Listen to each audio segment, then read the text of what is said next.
Hello everyone, सभी को नमस्कार। आर्यन नर्सिंग के इस ऑनलाइन प्लेटफॉर्म पर सभी का स्वागत है। आज हम लेके आए आपके सामने बहुत ही बेहतरीन क्लास जिसमें एमसीक्यू सेशन होने वाला है। और एमसीक्यू सेशन में आप देखने वाले हैं फंडामेंटल ऑफ नर्सिंग के पीवाईक्यू सीरीज देखने वाले हैं, जिसमें वो इंपॉर्टेंट क्वेश्चन रहेंगे जो प्रीवियस एग्जाम में पूछे गए हैं। बार बार उनकी पॉसिबिलिटी भी रहती है कि आगे भी अपकमिंग एग्जाम में पूछने की ज्यादा संभावना रहती है। उन्हीं क्वेश्चन को यहाँ पे हमने मेंशन करने की कोशिश किया है और आपके सामने स्टार्ट करने वाले हैं आज का सेशन, जिसमें इंपॉर्टेंट क्वेश्चन रहेगा क्या, जैसा कि मैं कहूंगा कि हो गया आगाज रण का, युग बदलने की तैयारी, जीत उसी की होगी जिसका संघर्ष है जारी। और जहां तक मेरा मानना है कि आप सभी का संघर्ष जारी है। जैसे कि आप रोजाना क्लास देखते हो, रोजाना पढ़ रहे हो, बुक में पढ़ रहे हो, ऐप में पढ़ रहे हो, यूट्यूब पे पढ़ रहे हो, मतलब सभी जगह आप जहां पे अच्छा कंटेंट मिल रहा है वहां पे आप देखने की कोशिश कर रहे हो। मैं कहूं कि कंटेंट एक जगह पे कभी नहीं मिलता। आप बुक पढ़ो, ऐप में जाके पढ़ सकते हो, टेस्ट सीरीज ज्वाइन कर सकते हो, यूट्यूब पे पढ़ सकते हो, बहुत सारी जगह पे हम पूरा इधर उधर से पूरा कंटेंट तैयार करेंगे। हाँ, हम एक्यूरेसी जानेंगे कि एक्यूरेसी कहां पे मिलेगी, वहीं पे हम पढ़ेंगे। मैं नहीं कहता कि आप फिक्स यहीं पढ़ो, आप जहां पे अच्छा मटेरियल मिले वहीं पे आप पढ़ो, क्योंकि स्टूडेंट के लिए कोई एक लिमिटेड चीज नहीं होती है। नोर सेट में कोई लिमिटेड चीज आती नहीं है। आप जहां से अच्छा कंटेंट मिले वहां से आप पढ़ सकते हैं। तो हम आज की क्लास की शुरुआत करते हैं इस आरंभ सीरीज के साथ में, क्योंकि लक्ष्य प्राप्ति का ये सबसे बेस्ट और सबसे सुनहरा आपके लिए ये प्लेटफॉर्म रहेगा। तो आज का पहला क्वेश्चन अपने सेशन का, आज के सेशन का पहला क्वेश्चन बड़े ही सिंपल मिलेंगे और सिंपल के साथ साथ में हम कॉम्प्लेक्स चीजें धीरे धीरे ऐड करने की कोशिश करेंगे। ठीक है, दिखने में बड़ा सिंपल लग रहा है क्वेश्चन में। इस टाइप से क्वेश्चन को मैं डील करने वाला हूं यहां पे कि क्वेश्चन सिंपल होगा, एक क्वेश्चन होगा, लेकिन एक क्वेश्चन के साथ में 100% मान के चलो 4 क्वेश्चन, 4 हमारे की पॉइंट तो तैयार होने ही होने चाहिए। यह हमारा ध्येय रहेगा, शुरू से रहा है और आगे भी रहेगा। यस, तो देखते हैं क्वेश्चन की शुरुआत करते हैं। क्या कहना चाह रहा है? द मेथड, क्वेश्चन क्या कहना चाह रहा है?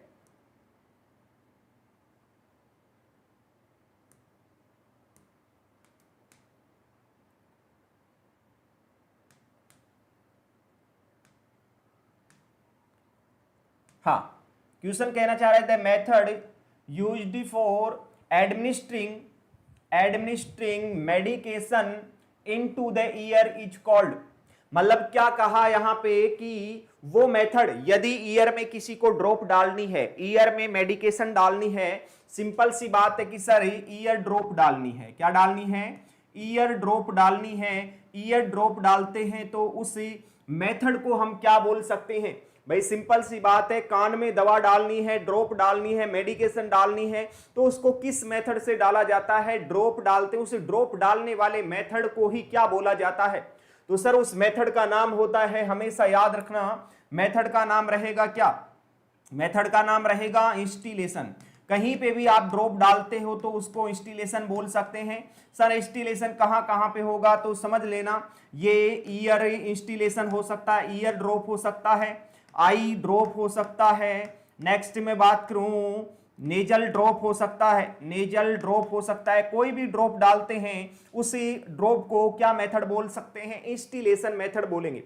ड्रॉप बाय ड्रॉप, क्या इसकी डेफिनेशन इंस्टिलेशन की क्या हो सकती है? Drop by drop, drop by drop medication, medication, medication administer in body cavity या orifice, in body cavity, cavity या और ओरिफिस। यदि कोई ओरिफिस में या बॉडी कैविटी में ड्रॉप बाय ड्रॉप कोई दवा डालते हैं, अरे भाई वो किसी बॉडी कैविटी में या फिर किसी ओरिफिस में ड्रॉप बाय ड्रॉप, बूंद बूंद करके दवा डालते हैं, उसी मेथड को बोलते हैं क्या? Instillation method. ठीक है, तो ये रहेगा इंस्टिलेशन मेथड। इसमें आई ड्रॉप हो सकता है, ईयर ड्रॉप हो सकता है, नेजल ड्रॉप हो सकता है। मैंने डेफिनेशन बता दिया, ड्रॉप कौन कौन सी होती है वो बता दिया। तो यहां पे कौन सा मेथड होगा? तो यहां पे बताया गया क्या? Instillation method, injection method, inhalation method, infiltration. तो यहाँ पे हमारा ए ऑप्शन सही जवाब रहेगा कि सर इंस्टिलेशन मेथड से हम क्या करते हैं, एडमिनिस्टर करते हैं, ईयर में दवा इंस्टर करते हैं, इसको बोलेंगे instillation.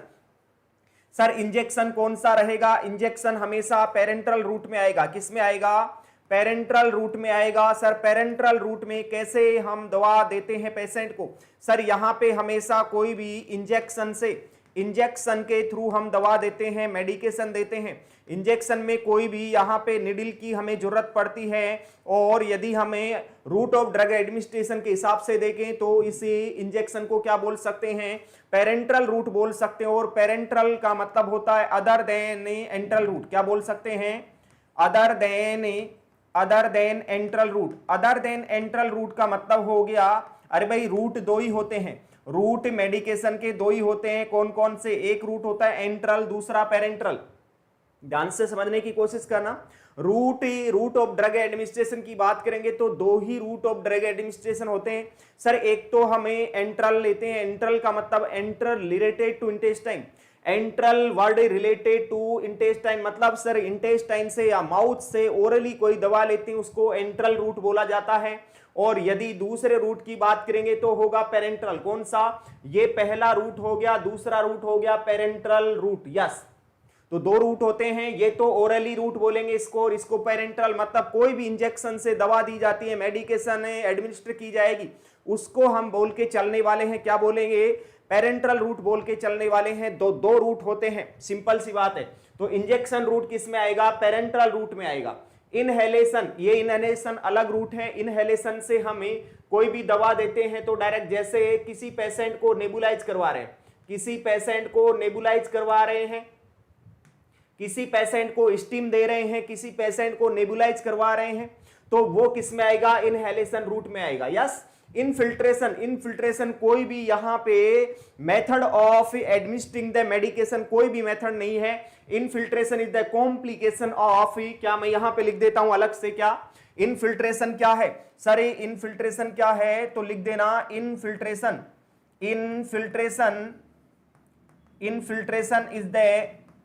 Is the most common, ये भी अपने आप में इंपॉर्टेंट क्वेश्चन बन जाता है, most common complication of ivy therapy, most common complication of ivy therapy, ये आईवी थेरेपी का कॉम्प्लिकेशन होता है। और इसमें भी हमने क्या बोल दिया, मोस्ट कॉमन है। तो फोकस करना, किसी क्वेश्चन में पूछ ले एग्जामिनर आपको कि सर इनफिल्ट्रेशन क्या है, तो बोल देना ये आईवी थेरेपी का मोस्ट कॉमन कॉम्प्लिकेशन है, जो सबसे ज्यादा होता है। अब आप पूछोगे सर इनफिल्ट्रेशन में थोड़ी सी बातें और बता दो, तो इनफिल्ट्रेशन का मतलब क्या होता है, दूसरा नाम होता है इसका एक्स्ट्रावेजेशन। क्या होता है, एक्स्ट्रावेजेशन इसका दूसरा नाम होता है। अब आप पूछोगे कि सर इसमें और क्या होता है, और भी कुछ बता दो, तो एक तो मैंने दूसरा नाम बताया क्या, कि infiltration is also known as extravasation. Sir इसमें होता क्या है, अरे होता कुछ नहीं, इसमें ये बोल देना सर कैनुला आउट हो गया किसी का, क्या हो गया, किसी का कैनुला आउट हो गया, उसी को क्या बोलते हैं,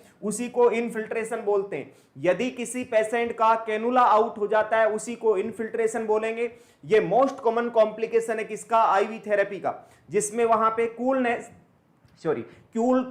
एट साइड देखने को मिलता है। क्या मिलता है, कूलनेस एट साइड देखने को मिलता है। सर मैनेजमेंट प्रीवियस क्लास में शायद हो गया। जैसा कि मैं बताना चाहूंगा, यदि इनफिल्ट्रेशन होता है तो जस्ट आईवी थेरेपी को स्टॉप करेंगे, देन उस कैनुले को हटाएंगे और चेंज द साइड को चेंज कर देंगे, साइड को एलिवेट करेंगे, 2x2 के गोज पीस से हम क्या कर देंगे, कवर कर देंगे, देन कैनुला की दूसरी साइड दूसरा नया कैनुला लगा देंगे दूसरी जगह पे। ये रहेगा हमारा मैनेजमेंट ऑफ इनफिल्ट्रेशन। तो infiltration is the most common complication of ivy therapy. इसका मेन साइन होता है जो एग्जाम में पूछा जाता है, कूलनेस एट साइट होता है, और मैनेजमेंट मैंने बता ही दिया।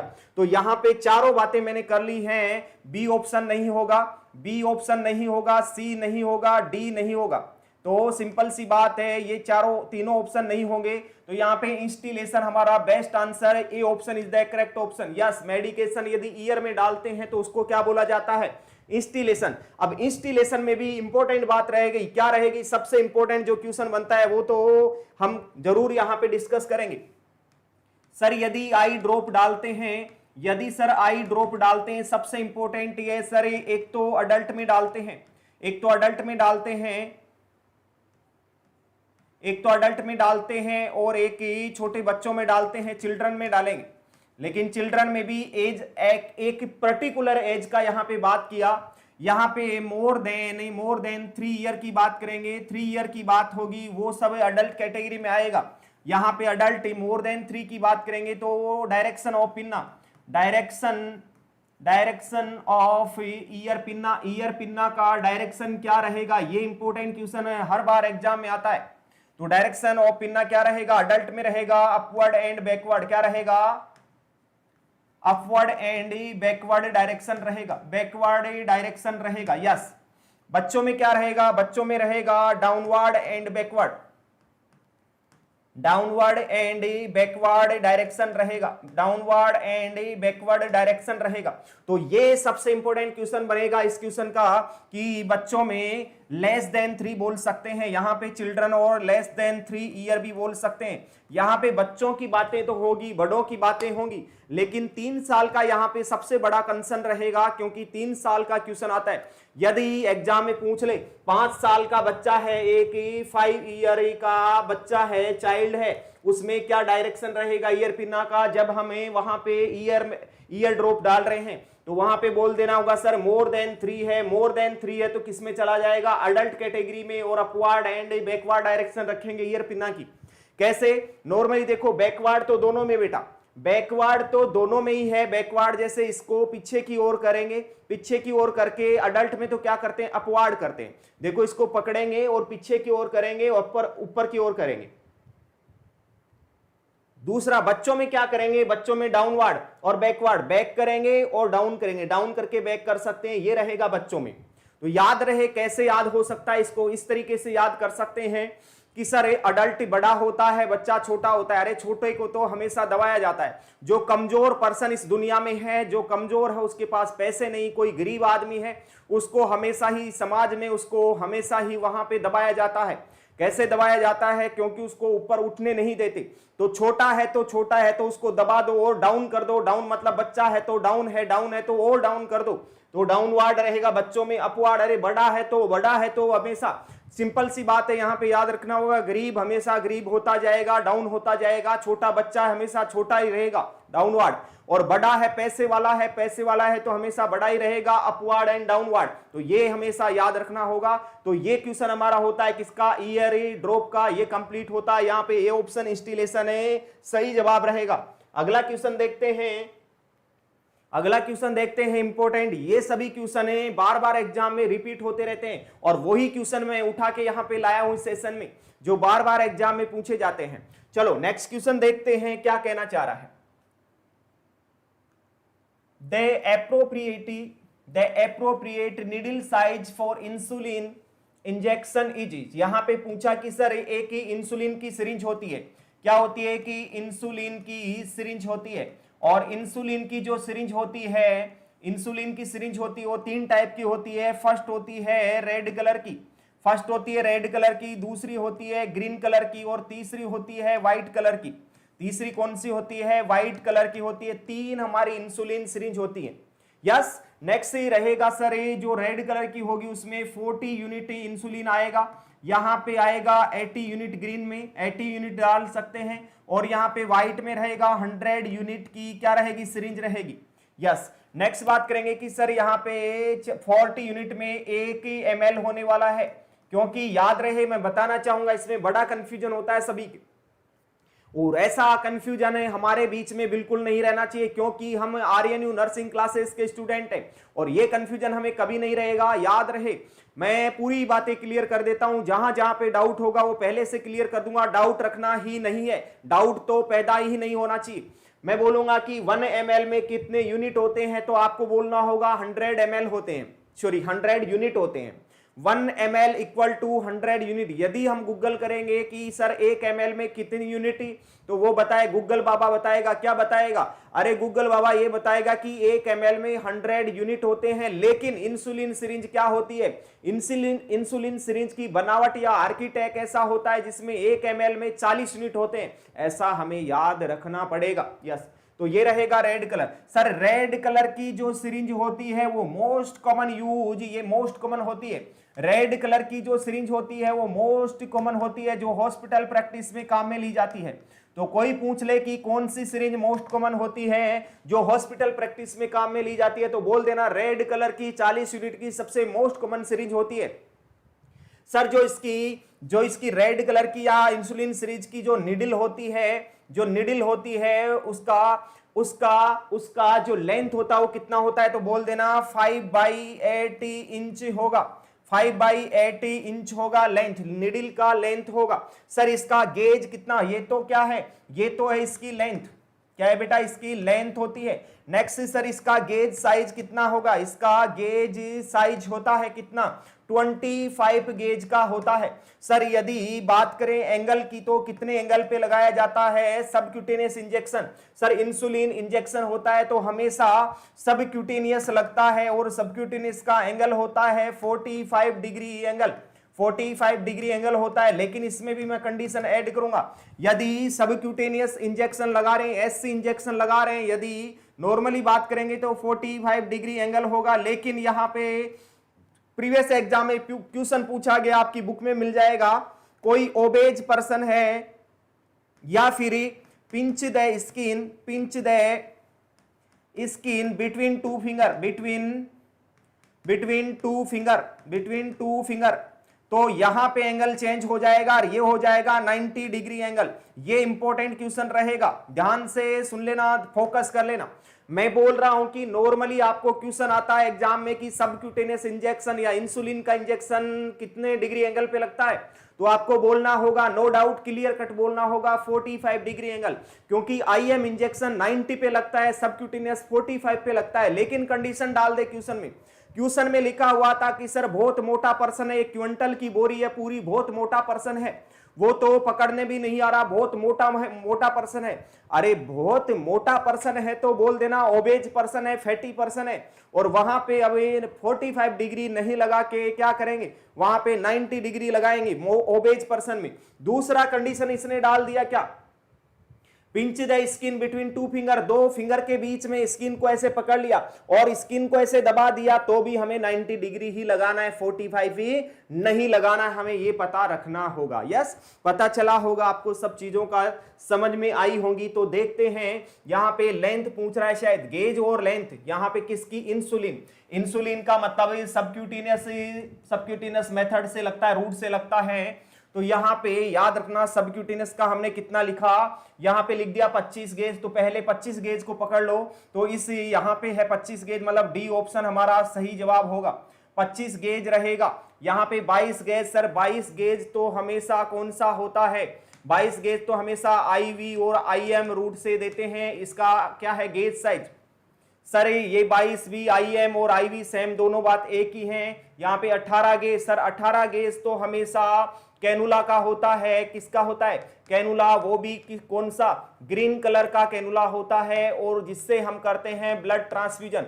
यस, तो ये होता है क्या 18 गेज का, जिससे हम बीटी कर सकते हैं, ब्लड ट्रांसफ्यूजन कर सकते हैं। तो ये पॉइंट भी नहीं होगा, ये भी नहीं होगा, ये भी नहीं होगा। अरे भाई सिंपल सी बात है, यहाँ पे 25 गेज लिखा और यहाँ पे लेंथ लिखी, तो दोनों को यहाँ पे फिट बैठ रहा अपने, 25 गेज का है और 5/8 इंच लॉन्ग है, ठीक है। इंच यहाँ पे 2 डॉट आते हैं, 2 डॉट का मतलब समझ जाना हमेशा इंच को इंडिकेट करते हैं। तो डी ऑप्शन हमारा सही जवाब होगा कि सर इंसुलिन की सिरिंज होगी, उसका 25 गेज रहेगा, 25 गेज की रहेगी और 5/8 इंच लॉन्ग रहेगी। तो D option is the right option, D option हमारा सही जवाब होगा। अगला क्वेश्चन देखते हैं, चलते हैं यहाँ पे कवि क्या पूछना चाह रहा और कवि को हम क्या बताएंगे यहाँ पे सही जवाब। यहां पे कवि पूछना चाह रहा है कि विच of the following is the preferred site for intramuscular injection in infant. यदि सर इन्फेंट में इंजेक्शन लगा रहे, पहले तो बात ये करेंगे कि सर इन्फेंट होता है, इन्फेंट जो होता है, इन्फेंट कितने साल का होता है, तो बोल देना कि 1 मंथ से लेके क्या होता है 1 ईयर तक का इन्फेंट होता है। सर इससे पहले कि न्यूबॉर्न की बात कर लें, न्यूबॉर्न का क्या होता है टाइमिंग, न्यूबॉर्न, तो न्यूबॉर्न होता है 0 to 28 डेज, 0 to 28 डेज या 0 to 1 मंथ बोल सकते हैं। ये तो न्यूबॉर्न होगा। इन्फेंट तो यहाँ पे किसका पूछ रहा है, यहाँ पे इन्फेंट की बात हमें पूछ रहा है, इसकी बात पूछ रहा है कि 1 साल तक का बच्चा है, मतलब फर्स्ट ईयर ऑफ लाइफ को इन्फेंट बोलते हैं। क्या, फर्स्ट ईयर ऑफ लाइफ, मतलब उसको इन्फेंट बोलते हैं। सर इसमें लगाना है, इसमें क्या लगाना है, IM इंजेक्शन लगाना है। कौन सा इंजेक्शन, IM इंजेक्शन लगाना है। तो उसका मोस्ट कॉमन साइट कौन सा रहेगा, किसमें किसमें रहेगा, इन्फेंट में। तो याद रहे हमने पढ़ा था क्या थ्योरी में, less than 1 year age child, less than 1 year age child, यदि ऐसा रहेगा तो उसमें इंजेक्शन लगाएंगे IM कहां पे। तो उसका आंसर रहेगा wastes, wastes lateralis muscle, wastes lateralis muscle यहां पे आंसर रहेगा। तो ये हमारा आंसर होने वाला है wastes lateralis muscle. Sir wastes lateralis muscle कहां पे होती है, सर ये थाई में होती है। अरे सर थाई में भी कहां पे होती है, तो बोल देना लेटरल एस्पेक्ट, क्या, lateral aspect of thigh, lateral aspect of thigh, मतलब थाई में लेटरल पार्ट होता है वो होता है। सर यहाँ पे कौन सा इंजेक्शन बच्चे में लगाते हैं, तो बोल देना स्पेशली एट बर्थ पे विटामिन के का इंजेक्शन इसी से लगाया जाता है। एट बर्थ विटामिन के का इंजेक्शन कब लगाया जाता है, एट बर्थ लगाया जाता है, एट बर्थ लगाया जाता है। सर दूसरा कौन सा इंजेक्शन यहां से लगा सकते हैं, सर इससे DPT का वैक्सीनेशन लगाते हैं यहीं से IM रूट से बच्चों में। तो हमारा आंसर क्या रहेगा, वेस्टस लैटरलिस मसल। तो बच्चों में इंजेक्शन लगाते हैं, डायरेक्ट अपने आंसर पे चलते हैं, बोलते हैं वेस्टस लैटरलिस मसल। तो हमारा यहां पे C option is the right option, right option हमारा कौन सा रहेगा, C option is the right option, vastus lateralis muscle. यदि बच्चों में less than 1 year age child होगा, 1 साल से छोटा बच्चा होगा, तो वेस्टस लैटरलिस मसल्स पे लगाएंगे। और ऐसा भी मैं बोल दूं साथ में ही कि सर ग्लूटियल मसल्स पे नहीं लगाते बच्चों में injection, because gluteal muscles immature होती है, वहां पे ग्रोथ नहीं हो पाती है मसल्स की, उसकी मसल्स वहां पे ग्रोथ अच्छे से नहीं कर पाएंगी कंपेयर टू थाई। और थाई में अच्छे से मसल क्या करती हैं, ग्रोथ कर पाती हैं। तो थाई में लगाएंगे, कभी भी ग्लूटियल मसल्स में नहीं लगाएंगे, याद रखना।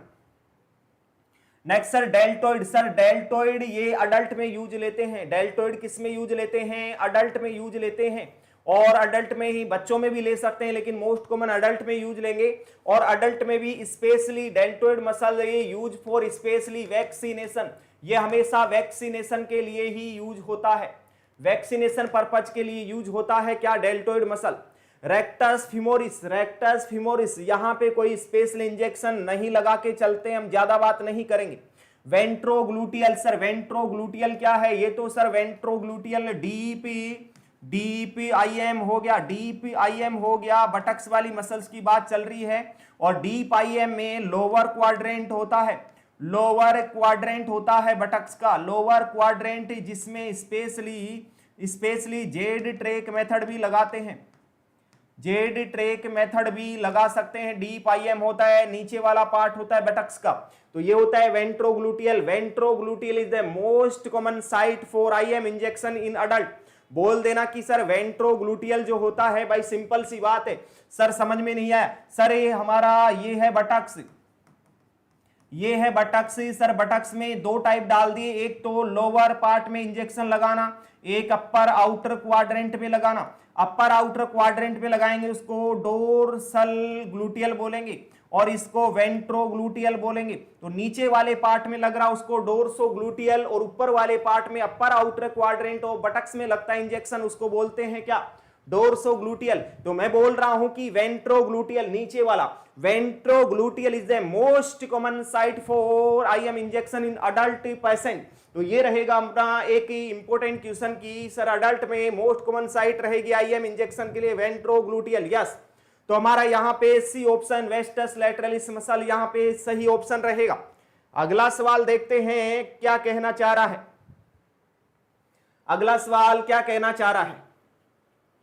अगला सवाल बहुत ही इंपॉर्टेंट सवाल रहेगा, बहुत ही इंटरेस्टिंग सवाल रहेगा, बहुत बार एग्जाम में पूछा गया क्वेश्चन है, बहुत इंटरेस्टिंग क्वेश्चन है क्योंकि ये सबसे हटके है और सबसे हटके होता है वही एग्जाम में बार बार पूछा जाता है।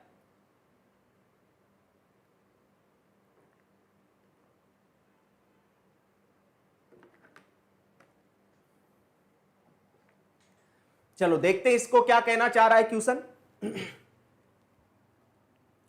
Cleaning, cleaning of bed sore, focus करना, बेड शोर दिया हुआ है। Cleaning of bed sore has to be done from, यहां पे ये बोला गया कि सर बेड शोर है किसी पेशेंट को और बेड शोर को क्लीन करना है। क्या है, यहां पे मैं डिटेल से बात करना चाहूंगा आपके सामने कि सर एक पेशेंट को बेड शोर है और बेड शोर है तो बेड शोर यहां पे नाम दिया, एग्जाम में दूसरा नाम भी पूछ सकता है, एग्जाम में दूसरा नाम भी आ सकता है कि सर बेड शोर को हम क्या बोल सकते हैं, बेड शोर को हम प्रेशर शोर भी बोल सकते हैं, बेड शोर को हम प्रेशर शोर भी बोल सकते हैं या डेकुबाइटिस अल्सर भी बोल सकते हैं, डेकुबाइटिस अल्सर भी बोल सकते हैं। तो ये तीनों नाम होते हैं बेड शोर के। कोई भी नाम एग्जाम में पूछ सकता है। सर इसमें क्या होता है, इसमें हो जाता है लोकेलाइज अल्सरेशन। क्या होता है, लोकेलाइज अल्सरेशन हो जाता है, लोकेलाइज अल्सरेशन हो जाता है इसमें बेड शोर में। तो बेड शोर में सर क्या बन जाता है, घाव बन जाता है, वुंड बन जाता है। अब वुंड बन जाता है तो वुंड को क्या करना है बेटा, क्लीन करना है, क्योंकि वुंड हो जाता है इन्फेक्टेड तो क्लीन करना होगा। तो यहां पे पूछा कि क्लीन कैसे करेंगे, तो हमेशा यहां पे करेंगे क्या, आउटर टू इनर करेंगे। क्या करेंगे, आउटर टू इनर उसको क्लीन करने वाले हैं, क्योंकि बेड शोर एक ऐसा वुंड है जिसमें आउटर टू इनर करते हैं। बाकी all wound, all surgical wound, all यहां पे एक अलग से मैं लिख देता हूं क्या, all surgical wound, all surgical और अदर वुंड, अदर वुंड कैसे करेंगे क्लीन, तो क्लीन करने का फॉर्मूला रहेगा, कैसे क्लीन करेंगे, इनर टू आउटर करेंगे। क्या करेंगे, इनर टू आउटर करेंगे। तो यही लॉजिक हमारा हमेशा याद रखो, कभी क्वेश्चन में सोचना नहीं है और याद नहीं करना। भाई सिंपल सी बात है कि सर बेड शोर का एक ऐसा वुंड है जिसको हम बाहर से अंदर की ओर क्लीन करते हैं, आउटर टू इनर करते हैं, पेरीफेरी टू सेंटर करते हैं। सभी एग्जाम में पूछ सकता है, पेरीफेरी टू सेंटर करेंगे, क्योंकि बेड शोर का वुंड ऐसा माना जाता है कि पेरीफेरी में लेस इन्फेक्टेड होता है और सेंटर में क्या होता है, मोर इन्फेक्टेड होता है। तो less infected to more infected या less contaminated to more contaminated बोल सकते हैं, वहां पे क्लीन करने वाले हैं। तो याद रखना हमेशा किसी भी वुंड की बात होगी, किसी भी वुंड की बात होगी, सर्जिकल वुंड की बात होगी, अदर वुंड की बात होगी, तो वहां पे हमें इनर टू आउटर बात करेंगे, लेकिन बेड शोर में इसके अपोजिट बात करेंगे, क्या, आउटर टू इनर बात करेंगे। तो ये दो फिक्स फंडे हो जाने चाहिए सर, ये दो ही बात होगी, बेड शोर में अलग है, बाकी सभी में अलग। तो यहां पे क्या आंसर रहेगा, इनर टू आउटर आंसर रहेगा। तो कौन से में है इनर टू आउटर, अरे फर्स्ट में है, sorry outer to inner, outer to inner. तो हमारा कौन सा ऑप्शन बेस्ट ऑप्शन होगा, बी ऑप्शन यहां पे करेक्ट ऑप्शन होगा। तो यहां पे ऑल वुंड, ऑल वुंड रहेंगे, ऑल वुंड कोई भी वुंड रहेगा वो इनर टू आउटर होगा। ऑल सर्जिकल वुंड या अदर वुंड हो सकता है, वो तो इनर टू आउटर रहेगा। बाकी ये बेड शोर का वुंड आउटर टू इनर रहेगा। कौन सा, बेड शोर का, बेड शोर का। तो ये इंपॉर्टेंट बात रहेगी। Next, wound part inner to the care giver first, inner में केयर फर्स्ट देंगे, ऐसा कोई ऑप्शन राइट नहीं होने वाला अपना। यस, नन ऑफ दीज, यहां पे कोई भी नहीं होगा, तो ऐसा भी कुछ भी नहीं है। तो यहां पे बी ऑप्शन हमारा सही जवाब होगा। बेड शोर के वुंड को क्लीन करना है सर, बेड शोर के वुंड को क्लीन करने के लिए क्या करेंगे सर, बेड शोर को वुंड को क्लीन करने के लिए नॉर्मल सैलाइन काम में लेते हैं। किससे क्लीन करते हैं, नॉर्मल सैलाइन से क्लीन करते हैं सर। नॉर्मल सैलाइन के बाद में हम बीटाडीन से क्या करते हैं, बीटाडीन से उसको ड्रेस्ड कर सकते हैं, ड्रेसिंग कर सकते हैं। लेकिन इसमें एक इंपॉर्टेंट बात फिर से आ जाती है, क्या आ जाती है सर, वुंड को क्लीन करने के लिए हमें, यदि वहां पे पस फॉर्मेशन है, यदि पस फॉर्मेशन वहां पे है, यदि वहां पे वुंड में पस फॉर्मेशन है, तो वहां पे किससे क्लीन करेंगे, तो बोल देना H2O2 से करेंगे, हाइड्रोजन प्रोक्साइड से करने वाले हैं। किससे करने वाले हैं, हाइड्रोजन प्रोक्साइड से क्लीन करने वाले। तो वेरी वेरी इंपॉर्टेंट क्वेश्चन तैयार हो चुका है कि सर बेड शोर के वुंड को किससे क्लीन करते हैं। क्लीन करने का बात होगा तो दो ही बात होगा, एक तो सर नॉर्मल सैलाइन से क्लीन करते हैं यदि वहां पे पस फॉर्मेशन ज्यादा दिया हुआ है, यदि पस फॉर्मेशन ज्यादा वुंड में है, घाव में ज्यादा पस का फॉर्मेशन हो रखा है, तो H2O2 बोले तो हाइड्रोजन प्रोक्साइड सॉल्यूशन काम में लेंगे। हाइड्रोजन प्रोक्साइड सॉल्यूशन काम में ले सकते हैं जब ज्यादा आपस का फॉर्मेशन हो। तो यहां पे कौन सा ऑप्शन, बी ऑप्शन हमारा सही जवाब होने वाला है। अगला सवाल देखते हैं। यहां पे आज ये मान के चलो आप क्वेश्चन के साथ में, एक क्वेश्चन के साथ में 4 ऑप्शन है, 4 की जगह 8 क्वेश्चन तैयार एक क्वेश्चन में जरूर होने चाहिए। यदि एक क्वेश्चन के साथ में 8 क्वेश्चन तैयार नहीं होते हैं तो अपना पढ़ना बेकार है, अपना पढ़ना बेकार और टाइम वेस्ट करना भी बेकार है।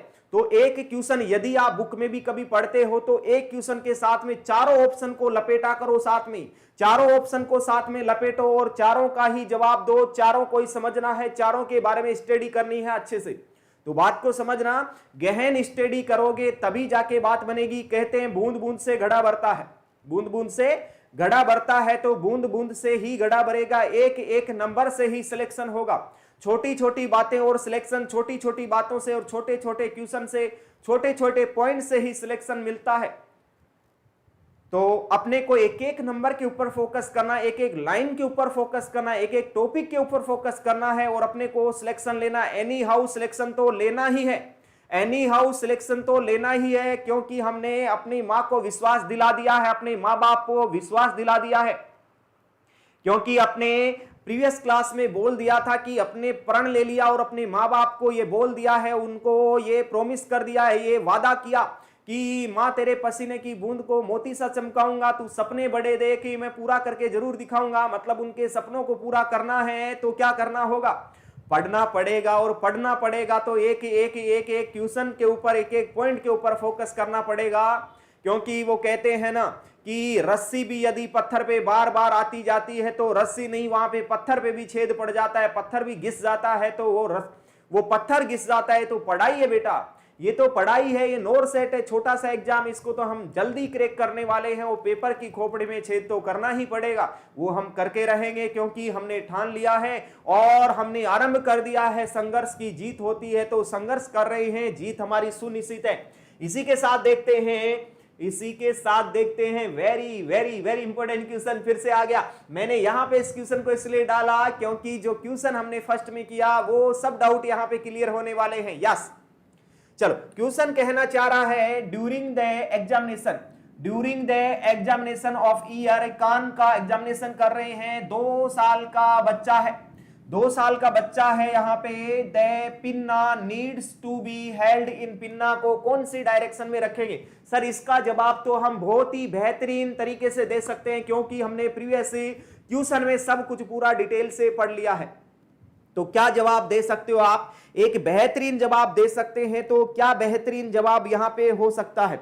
एक बेहतरीन जवाब क्या हो सकता है? तो यहां पे बात करने वाले हैं कि सर हमने बात किया था बच्चा है, क्या है यहां पे बात किया था बच्चा है और लेस देन 3 ईयर है, 3 साल से छोटा है, 3 साल से छोटा है। तो यहाँ पे 2 साल उसने दिया, तो हमने बोला था बच्चा है, अरे बच्चा छोटा है, डाउन है तो डाउन है तो और डाउन कर दो, डाउनवर्ड कर दो, मतलब और दबा दो बच्चे को, डाउनवर्ड कर दो और क्या कर दो, बैकवर्ड कर दो। क्या कर दो? बैकवर्ड। बैकवर्ड तो दोनों में ही आता है, तो बैकवर्ड तो रहेगा रहेगा। बच्चा है, डाउन है तो डाउन और दबा दो। वो कहते हैं ना नीचा है, डाउन है तो डाउन और कर दो, तो डाउनवर्ड एंड बैकवर्ड रहेगा।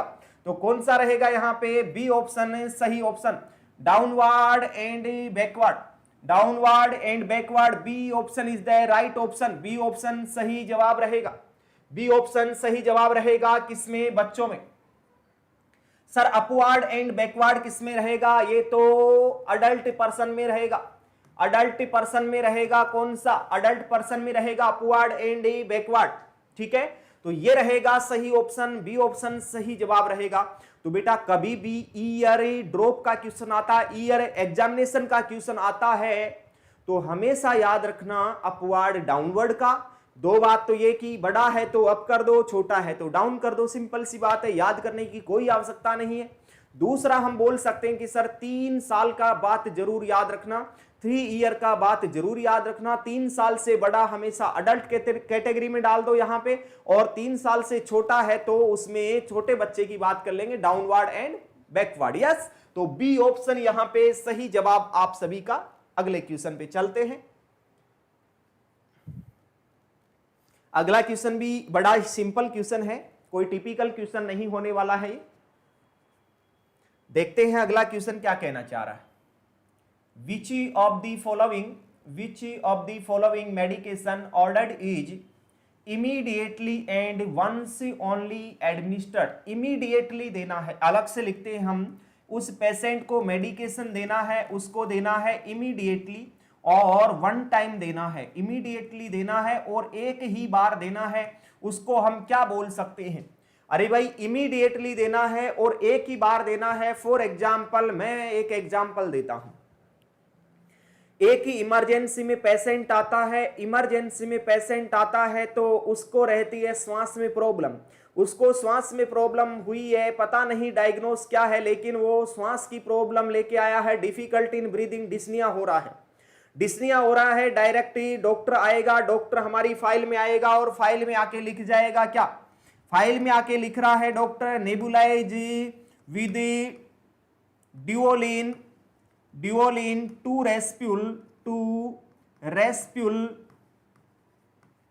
रेस्प्यूल, वहां पे लिख जाएगा स्टेट, क्या लिख जाएगा? स्टेट लिख जाएगा। अरे स्टेट लिख जाएगा और कुछ नहीं बोलेगा, अपने को कुछ नहीं बोलेगा, वहां पे ड्यूओलिन से नेबुलाइज करना है, स्टेट लिख गया। हम क्या समझेंगे? हम ये समझेंगे अभी इसको नेबुलाइज करना है, एक ही बार करना है, इमीडिएटली करना है, अभी करना है, अभी करना है और एक ही बार करना, मतलब उसको स्टेट ऑर्डर बोल के चलेंगे। यस, तो यहां पे ये बोला क्या? State order. तो स्टेट ऑर्डर कौन सा है? बी ऑप्शन यहां पे सही जवाब होगा, स्टेट ऑर्डर।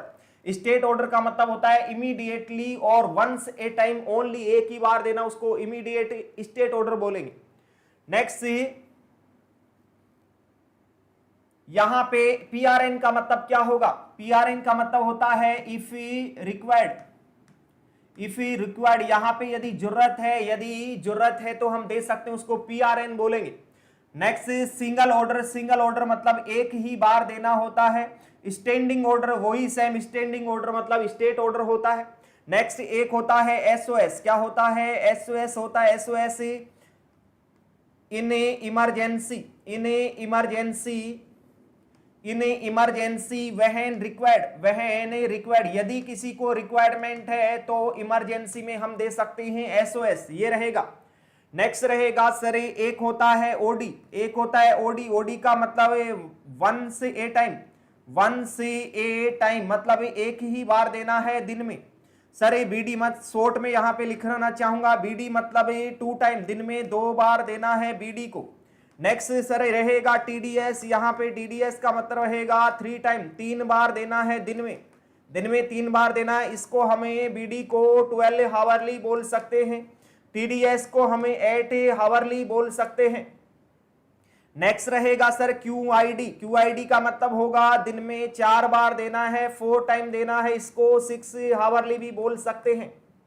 नेक्स्ट रहेगा सर एचएस का मतलब होता है बेड टाइम, क्या होता है? बेड टाइम होता है और बेड टाइम हमेशा मोस्ट कॉमन एग्जांपल होता है।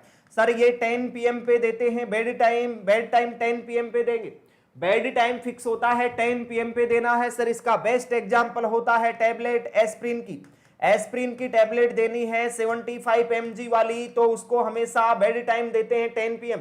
लिख दे डॉक्टर एस्प्रिन टेबलेट। अरे पड़ोसी को एक को हार्ट की प्रॉब्लम हुई, हार्ट में दर्द हुआ, डॉक्टर के पास गया, डॉक्टर ने लिख दिया आपका थोड़ा सा ब्लॉकेज है, हल्का सा ब्लॉकेज, आपको पूरे जीवन पर्यंत आपको एस्प्रिन की दवा खानी है, डिस्प्रिन खानी है। तो एस्प्रिन की वहां पे 75 mg लिख दिया, वहां पे समझ में नहीं आ रहा, आपके पड़ोसी घर पे आएगा, अरे डॉक्टर साहब, अरे नर्सिंग ऑफिसर साहब, अरे अधिकारी साहब, आप तो एम्स में लगे हुए, मेरे को ये बताओ डॉक्टर साहब ने दवा लिखी है, ये दवा दी है, कब लेनी है? वहां पे एचएस लिखा हुआ है, उस पेशेंट के समझ में नहीं आया। अरे पेशेंट के समझ में नहीं आया तो याद रखना हमेशा एस्प्रिन बेड टाइम दी जाती है, मतलब एचएस दी जाती है 10 PM को दी जाती है। उसको बोल देना जब आप बिस्तर पे लेटने जा रहे हो उस टाइम पे आपको क्या लेनी है? एस्प्रिन लेना है, 10 बजे लेनी है और 75 mg लेनी होती है, मोस्ट कॉमन ये। तो ये रहेगा एचएस। नेक्स्ट और बात करते हैं, यहाँ पे इंपॉर्टेंट कुछ है, इंपॉर्टेंट यहाँ पे जो क्वेश्चन उनकी बात और करते हैं, इंपॉर्टेंट क्वेश्चन की और बात करते हैं, क्या बात करेंगे यहां पे और टर्मिनोलॉजी की कुछ।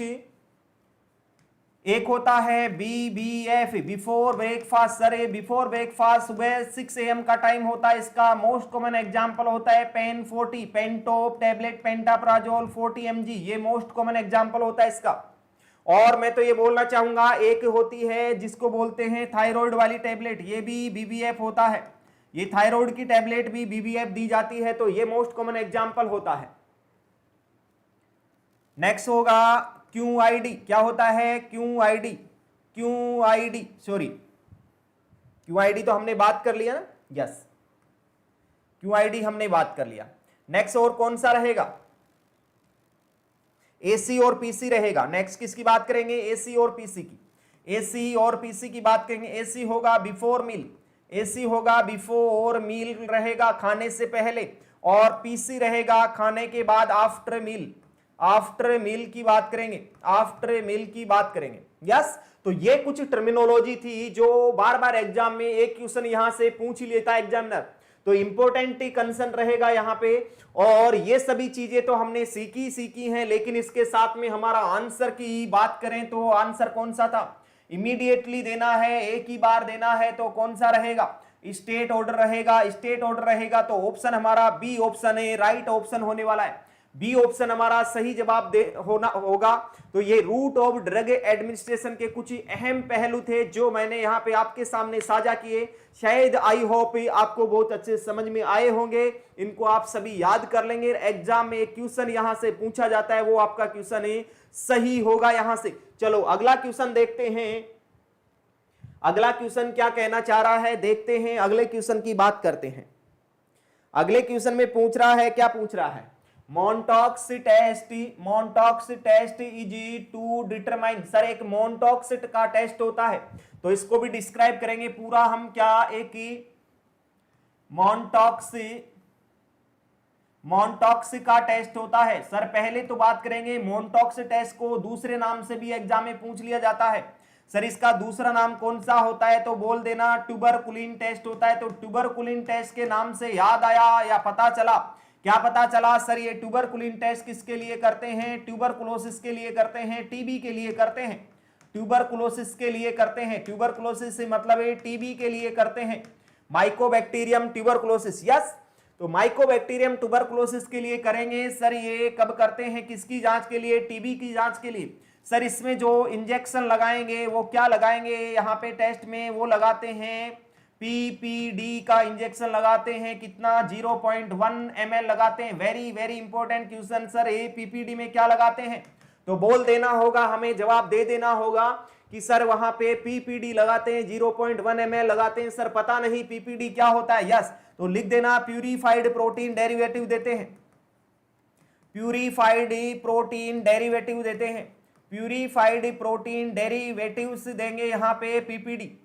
प्यूरिफाइड प्रोटीन डेरिवेटिव देते हैं, 0.1 ml देते हैं। सर कहां पे देते हैं? साइट का बात करेंगे। सर साइट का बात करेंगे तो बोलेंगे फोर आर्म में देते हैं, फोर आर्म में देंगे। और कौन से रूट से देंगे? इंट्राडर्मल आईडी रूट से देंगे। आईडी रूट का मतलब क्या होगा? इंट्राडर्मल रूट होगा, इंट्राडर्मल रूट होगा। आईडी रूट का मतलब इंट्राडर्मल रूट से देंगे।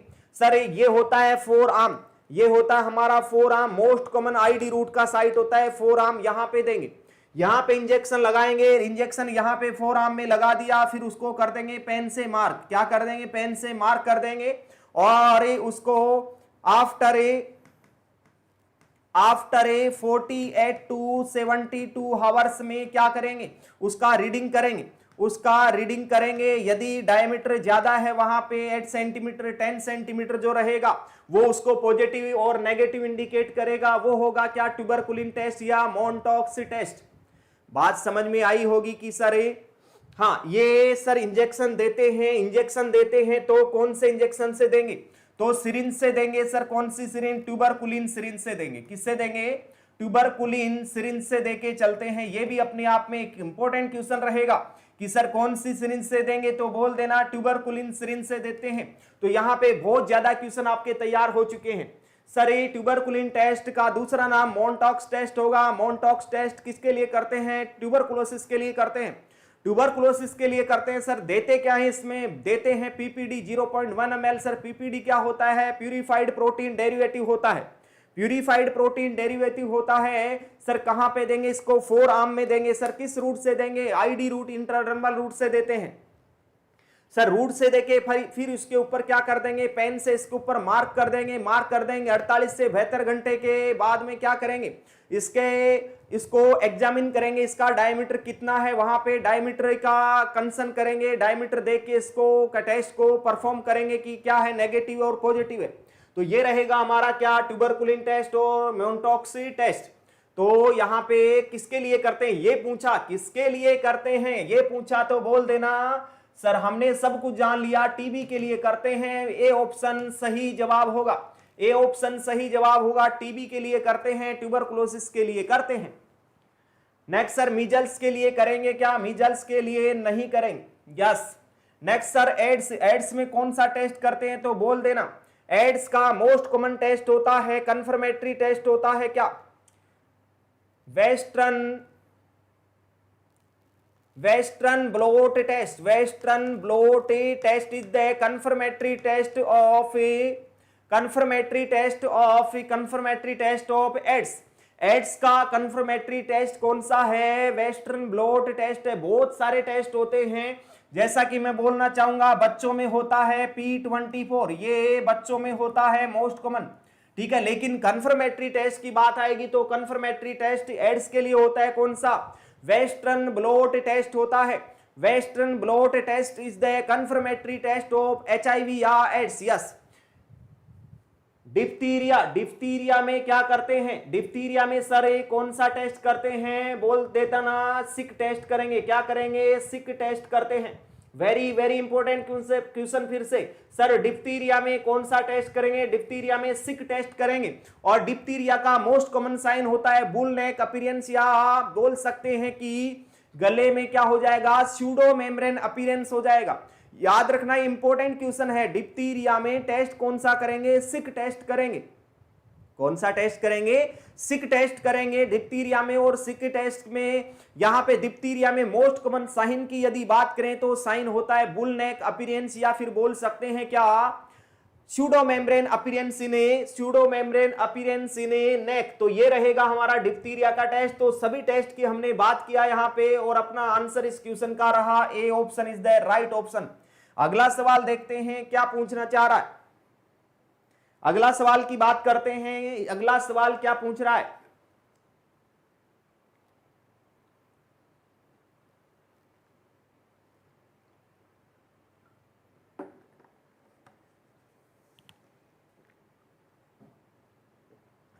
चलो देखते हैं अगला सवाल। Which of the following is not a parental route of administration of drug. Sir ये पेरेंटल रूट का एग्जाम्पल कौन सा नहीं है, नॉट ए पेरेंटल रूट, यहां पे पेरेंटल रूट कौन सा नहीं है। तो sir route of drug administration की बात करेंगे, किसकी बात करेंगे, रूट्स ऑफ ड्रग एडमिनिस्ट्रेशन की बात करेंगे। ड्रग एडमिनिस्ट्रेशन की बात यदि करेंगे तो क्या होगा, पूरा क्लासिफिकेशन देखते हैं। Sir route of drug administration में दो रूट होते हैं, दो रूट कौन कौन से, एक होता है एंट्रल रूट, दूसरा होता है पेरेंट्रल रूट। एक होता है एंट्रल रूट, दूसरा होता है क्या, पेरेंट्रल रूट होता है। कौन सा होता है, पेरेंट्रल रूट होता है, यस। सर एंट्रल रूट में क्या करते हैं, enteral word related to intestine, intestine related to oral route, sir इसको ओरल रूट बोला जाता है। सर ओरल रूट से क्या क्या दे सकते हैं तो लिख देना, समझ लेना क्या, यहां से सर टैबलेट दे सकते हैं पेशेंट को कैप्सूल दे सकते हैं, पेशेंट को सिरप पिला सकते हैं, पेशेंट को कोई पाउडर फॉर्म में कोई दवा खिला सकते हैं, ये रहेगा ओरल रूट। सर ये सबसे मोस्ट कॉमन रूट होता है, क्या होता है, ये सर मोस्ट कॉमन रूट होता है किसका, रूट ऑफ ड्रग एडमिनिस्ट्रेशन का सबसे मोस्ट कॉमन रूट होता है। और सबसे ज्यादा बात करेंगे कि सर डोमेस्टिक एरिया में सबसे most common route, domestic area में सबसे मोस्ट कॉमन रूट की बात होगी। मोस्ट कॉमन रूट की बात होगी तो किसकी होगी? अरे भाई डोमेस्टिक मतलब घरेलू, घरेलू यदि घरेलू एरिया में मतलब डोमेस्टिक एरिया में बात करेंगे तो सबको पता है कि घर में तो कोई इंजेक्शन रोज लगाएगा नहीं, गोली लेंगे तो होम पे या डोमेस्टिक एरिया में सबसे मोस्ट कॉमन रूट होगा ओरल रूट होगा। तीसरा मोस्ट कॉमन बात करेंगे कि सर कम्युनिटी में मोस्ट कॉमन रूट कौन सा होगा? तो कम्युनिटी में भी मोस्ट कॉमन यही होगा, कम्युनिटी में भी मोस्ट कॉमन यही रहेगा, कौन सा? ओरल रूट रहेगा। तो ये 3 क्वेश्चन इंपॉर्टेंट हो जाते हैं। नेक्स्ट बात करेंगे कि सर यहां पे ओरल रूट से देते हैं, ओरल रूट इंटेस्टाइन से होता हुआ जाएगा, ये बात ओरल रूट की हुई। सर पेरेंट्रल रूट में क्या बात करेंगे? पेरेंट्रल रूट में बात करेंगे other than enteral route, other than enteral route. यहां पे ये बात हो गई अदर देन एंट्रल रूट, मतलब ओरल रूट को छोड़ के कोई भी यहां पे इंजेक्शन के थ्रू कोई भी इंजेक्शन लगाया जाता है, मेडिकेशन दी जाती है, वो रहेगा कौन से रूट में? पेरेंट्रल रूट में रहेगा। तो दोनों रूट्स का क्लासिफिकेशन मैंने आपके सामने बता दिया है, दोनों क्लासिफिकेशन समझ में आ गए होंगे। अब अपने क्वेश्चन पे चलते हैं और क्वेश्चन क्या पूछना चाह रहा है देखते हैं। यहां पे पूछा कि यहां पे चलो इसका एग्जाम्पल और लिखूंगा तब समझ में आएगा। तब समझ में कैसे आएगा? जैसा कि यहां पे इसका एग्जाम्पल क्या हो सकता है? इसका एग्जाम्पल आईडी रूट हो सकता है। किसका है? ये इसी का है, आईडी रूट हो सकता है। सबक्यूटेनियस रूट शॉर्ट में लिखूंगा, स्पेस की थोड़ी कमी रहेगी। नेक्स्ट सर आईएम रूट होगा, नेक्स्ट सर आईवी रूट होगा, नेक्स्ट इंट्राकार्डियक रहेगा। इंट्राकार्डियक रूट के एग्जाम्पल मतलब ये सभी किसके एग्जाम्पल हैं? ये सभी पेरेंट्रल रूट के एग्जाम्पल हैं। इंट्राकार्डियक रहेगा, इंट्रापेरिटोनियल रहेगा, इंट्रापेरिटोनियल रहेगा, इंट्रापेरिटोनियल रहेगा। नेक्स्ट बात करेंगे कौन सा? इंट्राथिकल रूट रहेगा, इंट्राथिकल रूट रहेगा। नेक्स्ट बात करें क्या क्या हो सकता है और कौन सा रहेगा? इंट्राकार्डियक, इंट्रापेरिटोनियल, इंट्राथिकल और कौन कौन सा रहेगा? इंजेक्शन से लगाते हैं इंट्रा आर्टेरिकुलर, इंट्रा आर्टेरिकुलर, आर्टेरिकुलर आर्टेरिकुलर रहेगा, इंट्रा आर्टेरिकुलर रहेगा। तो ये सभी कौन किसमें आएंगे? ये सभी पेरेंट्रल रूट में आएंगे। तो अब देखते हैं ये सर किसका एग्जाम्पल है? सबक्यूटेनियस, सबक्यूटेनियस किसका एग्जाम्पल है? पेरेंट्रल रूट का एग्जाम्पल है। इंट्रामस्कुलर ये भी पेरेंट्रल रूट का एग्जाम्पल है। रेक्टल से सपोजिटरी से देते हैं, मतलब इंटेस्टाइन के इंटेस्टाइन से रिलेटेड है, एंट्रल रूट की बात चल रही है। इंट्रावीनस सर ये भी पेरेंट्रल रूट का एग्जाम्पल है। सर पेरेंट्रल रूट का कौन सा नहीं है? तो rectal route. Sir rectal route related to C point, मतलब यहां पे सर इंटेस्टाइन की बात की है इन्होंने, और इंटेस्टाइन की बात की है तो हमेशा ये पेरेंट्रल रूट में नहीं आएगा। सी ऑप्शन ए हमेशा किस में आएगा? इंटेस्टाइन एंट्रल रूट से रिलेटेड आएगा। जहां पे इंटेस्टाइन की बात आती है कोई वहां पे इंजेक्शन यूज में नहीं लिया जाता। पेरेंट्रल रूट में 100% मान के चलो इंजेक्शन यूज होता है। तो ये रहेगा कौन सा रूट? ये रहेगा हमारा रेक्टल। पेरेंट्रल, ये पेरेंट्रल होगा। आईवी इंट्रामस्कुलर, आईएम पेरेंट्रल रहेगा, ये रहेगा पेरेंट्रल। रेक्टल रूट कभी भी पेरेंट्रल नहीं हो सकता। पेरेंट्रल रूट वो रूट जिसमें मेडिकेशन इंजेक्शन के थ्रू दी जाती है, कोई निडल के थ्रू दी जाती है, सिरिंज के थ्रू दी जाती है, कोई सुई के द्वारा दी जाती है, उसको हम बोल के चलेंगे कौन सा? पेरेंट्रल। तो यहां पे कौन सा ऑप्शन राइट ऑप्शन? यहां पे सी ऑप्शन हमारा सही जवाब होगा, rectal route. Yes. Next question देखते हैं और चलते हैं अगले क्वेश्चन पे, बात करते हैं क्या कहना चाह रहा है अगला क्वेश्चन, क्या कहना चाह रहा है देखते हैं। मैं कहूंगा कि फंडामेंटल में कोई यदि मेरे को पूछे कि सबसे इंपॉर्टेंट क्वेश्चन बता दो सर, ये तो एग्जाम में आपको मिल ही जाएगा, तो मैं बोलूंगा टॉपिक का नाम ऑक्सीजन थेरेपी। मैं टॉपिक का नाम क्या बोलूंगा? ऑक्सीजन थेरेपी नाम बोलूंगा। और ऑक्सीजन थेरेपी में स्पेशली वेंचुरी मास्क की बात करूंगा। अरे वेंचुरी मास्क तो सबसे इंपॉर्टेंट मास्क होता है, उसकी बात क्यों नहीं करें? वो तो इंपॉर्टेंट चीज है, इंपॉर्टेंट चीज है, उसकी बात क्यों नहीं करेंगे? यदि हम नर्सिंग पढ़ रहे हैं, नर्सिंग कर रखी है और कर रहे हैं, और यदि फ्लोरेंस नाइटिंगेल की बात नहीं करें तो गलत बात है। ये गलत बात है, क्योंकि फ्लोरेंस नाइटिंगेल ने अपनी नर्सिंग के लिए क्या कुछ नहीं किया, उसने अपने जीवन को न्योछावर कर दिया नर्सिंग के लिए, तो उसकी बात नहीं करें तो अच्छी बात नहीं है। तो बात यह है कि यदि फंडामेंटल ऑफ नर्सिंग की बात करूंगा और इंपॉर्टेंट क्वेश्चन की बात करूंगा तो मैं ऑक्सीजन थेरेपी की बात करूंगा, और ऑक्सीजन थेरेपी में भी वेंचुरी मास्क की बात मैं करना नहीं भूलूंगा, और वेंचुरी कलर में भी बातें को याद कर लेना, यहां पे सेट बैठा लेना, गांठ बांध लेना, और गांठ बांध के समझा देना माइंड को, दिमाग को, और कह देना कि रेड कलर का वेंचुरी मास्क होता है 10 लीटर पर मिनट ऑक्सीजन देंगे और 40% ऑक्सीजन कंसंट्रेशन डिलीवर होगी पेशेंट को।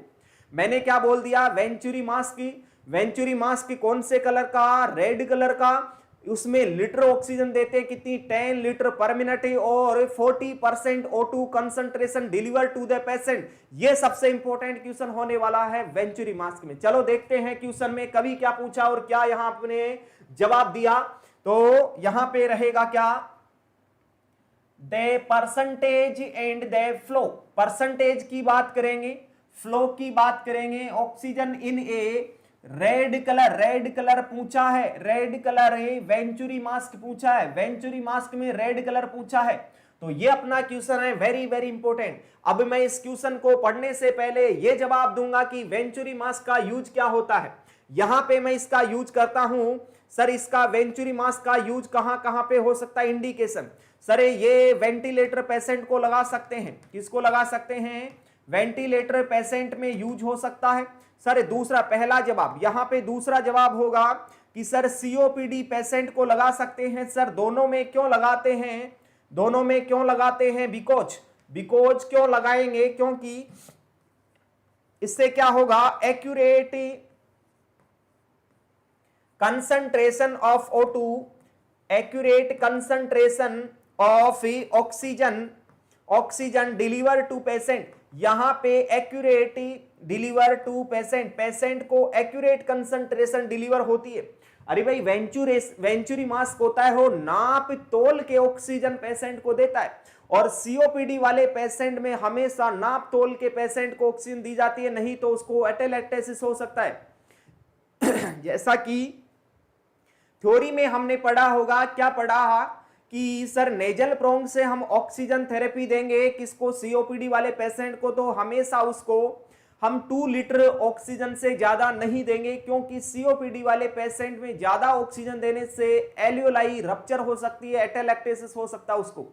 तो यहां पे भी बात करेंगे कि सीओपीडी वाले पेशेंट को हमेशा नाप तोल के ही ऑक्सीजन दी जाती है, यदि नाप तोल के नहीं दिया तो प्रॉब्लम हो जाएगी, बोल देना एटेलेक्टेसिस हो जाएगा। सर एटेलेक्टेसिस क्या होता है, कोलैप्स ऑफ एल्वियोलाई होता है।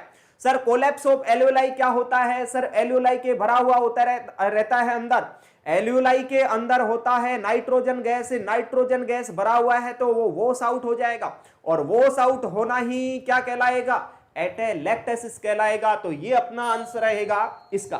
तो बात समझना सभी क्या कि सर यहां पे एक्यूरेट कंसंट्रेशन डिलीवर हो जाएगा, तो बात को समझना सभी।